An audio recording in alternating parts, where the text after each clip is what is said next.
विद्या भारती द्वारा संचालित Google classroom में आप सभी भैया बहनों का हार्दिक अभिनंदन है।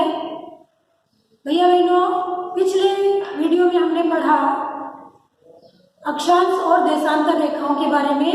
आज हम पृथ्वी की गतियों के बारे में पढ़ेंगे। पृथ्वी की 2 गतियां होती है। तो भैया बहनों, आप सबने ग्लोब का चित्र देखा होगा। ये पृथ्वी का छोटा मॉडल है और ये अपने अक्ष पे पूर्व से पश्चिम से पूर्व की ओर घूमती है। ये सभी आपने देखा था और इस पर कुछ अक्षांश और देशांतर रेखाओं का जाल भी बना हुआ है। तो ये सारी काल्पनिक रेखाएं हैं। अब इन काल्पनिक रेखाओं के माध्यम से हम समझेंगे कि पृथ्वी कैसे घूमती है, कितने तरीके से घूमती है और उसका पृथ्वी पर क्या प्रभाव पड़ता है। तो आज हम पृथ्वी की गतियों के बारे में पढ़ेंगे। पृथ्वी की 2 गतियां हैं, परिभ्रमण और परिक्रमण। परिभ्रमण होता है यानी पृथ्वी अपने अक्ष पे इस तरीके से एक ही स्थान पे ऐसे घूमती है जैसे वो ग्लोब में घूमती है। और दूसरी गति है परिक्रमण।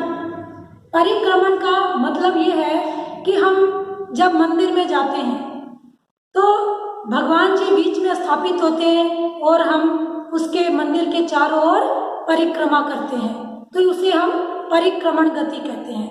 अब हम विस्तार से जानें कि परिभ्रमण गति क्या है। परिभ्रमण गति यानी जिसे हम घूर्णन गति भी कहते हैं। घूर्णन यानी जैसे लट्टू अपने अक्ष पर एक स्थान पे घूमता है, उसी प्रकार पृथ्वी अपने अक्ष पर एक ही स्थान पे घूमती है। ये पृथ्वी का मॉडल और ये अक्ष, क्योंकि इसका अक्ष है, अक्ष पे आपने पढ़ा था पिछले वीडियो में कि ये 23.5 डिग्री झुकी हुई है। 23.5 डिग्री अपने अक्ष से ये झुकी हुई है और कक्ष से ये जो इसकी कक्षा है, कक्ष से वो 66.5 डिग्री झुकी हुई है। और इस झुकाव के कारण ये सूर्य का जो भाग, ये सूर्य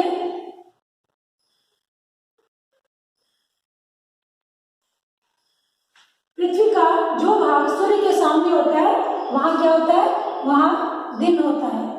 और चूंकि ग्लोब है यानी पृथ्वी का आकार गोलाकार है, इसीलिए उसके दोनों भाग पर एक साथ सूर्य की किरणें नहीं पड़ती, बल्कि उसके केवल आधे भाग पर ही सूर्य का प्रकाश पड़ता है। तो यहाँ क्या होता है, यहाँ दिन होता है और ये भाग पे रात होती है। और पृथ्वी जब अपने घूमते घूमते वापस जब इधर आती है तो इस भाग पर दिन हो जाता है और इस भाग पे रात हो जाती है। यानी जो भाग सूर्य के सामने होता है वहाँ दिन होता है और उसके ठीक पीछे वाले भाग पे रात होती है। तो कहने का मतलब ये परिभ्रमण गति के कारण पृथ्वी पर दिन और रात होते हैं। और ये कैसे होते हैं, तो भैया बहनों, आपने पढ़ा पिछले वीडियो में कि पृथ्वी पर काल्पनिक रूप से 360 देशांतर रेखाएं खींची गई है। ये देशांतर रेखाएं उत्तर से दक्षिण की ओर, ये रेखाएं संख्या में 360 होती है। और सूर्य के प्रकाश को एक देशांतर से दूसरे देशांतर पे आने पे 4 मिनट का समय लगता है। और ये रेखाएं कितनी है, 360 है। अब इसको गुणा करके देखेंगे तो 1440 मिनट होते हैं, क्योंकि ये 4 मिनट है। 4 मिनट। अब इसको हम घंटे में बदलने के लिए इसको 60 से भाग लगा देंगे तो देखेंगे हमारे पास 24 घंटे। यानी पृथ्वी अपने अक्ष पे यानी दैनिक गति में अपने अक्ष पे वो 24 घंटे में एक चक्कर पूरा करती है, जिससे पृथ्वी पर दिन और रात बनते हैं। इसीलिए इसको हम दैनिक गति भी कहते हैं। पृथ्वी की जो 24 घंटे में एक चक्र पूरा करने को हम दैनिक गति भी कहते हैं। तो इससे हमारे पृथ्वी पर दिन और रात बनते हैं। अब भैया बहनों, मान लीजिए पृथ्वी अपने ये अक्ष पे झुकी नहीं होती और गति नहीं करती होती तो क्या होता जानते हो? तो पृथ्वी के एक भाग पर केवल दिन होता और दूसरे भाग पर केवल रात होती। अब हम पढ़ेंगे दूसरी गति, वो कौन सी है? वो है परिक्रमण गति। परिक्रमण गति को कहते हैं, यानी अपने अक्ष पे घूमते हुए, इस प्रकार घूमते घूमते पृथ्वी सूर्य के चारों ओर चक्कर लगाती है, यानी एक वृत्ताकार अक्ष में पृथ्वी घूमते घूमते ये पृथ्वी अपने झुकाव के साथ और घूमते और ये एक चक्र पूरा लगाती है, इसको परिक्रमण गति कहते हैं। ये एक निश्चित परिपथ होता है, इस पर पृथ्वी अपने घूर्णन गति के साथ साथ और एक चक्र पूरा लगाती है। इस चक्र को पूरा लगाने में इसको 365 सही 1/4 दिन लगता है। 4 दिन का मतलब एक दिन को 4 भागों में बांटे तो 6 घंटे।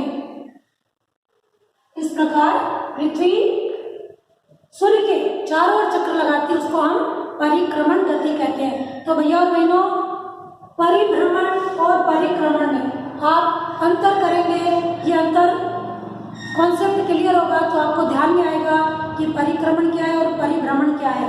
तो परिभ्रमण है पृथ्वी अपने अक्ष पे इस तरह से घूमती है, ये तो हुआ इसका परिभ्रमण, घूर्णन भी कहते हैं, जिस प्रकार लट्टू घूमता है। और परिक्रमण गति सूर्य के चारों ओर चक्कर लगाती है।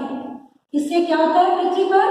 इससे होता है मौसम परिवर्तन होता है और ऋतुएं बनती है। जैसे जैसे पृथ्वी सूर्य के नजदीक आती है तो गर्मी होती है और दूर चला जाता है तो सर्दी होती है, और ज्यादा गर्मी पड़ने से और पृथ्वी पर वाष्पीकरण की क्रिया होती है और बरसात होती है। इस तरह से पृथ्वी पर समय समय पे मौसम परिवर्तन होता रहता है। तो ये जो आप कहते हो, ये देख रहे हो कि पृथ्वी को सूर्य के चारों चक्कर लगाने में 360 सही 1/4 दिन लगता है।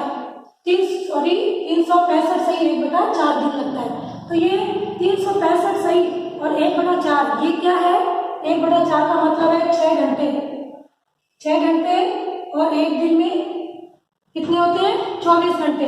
तो ये आप जानते हो प्रत्येक 4 वर्ष बाद में एक अधिक दिन होता है, तो ये 6 घंटे मिलकर प्रत्येक चौथे वर्ष बाद में और ये एक दिन हो जाता है, जिसको फरवरी माह में जोड़ते हैं और जिसे लीप ईयर कहते हैं। तो भैया बहनों, आप देखेंगे कि दैनिक गति के कारण पृथ्वी पर दिन और रात बनते हैं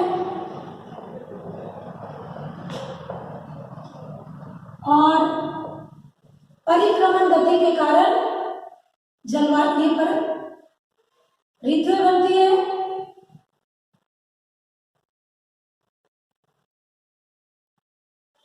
और मौसम परिवर्तन होता है।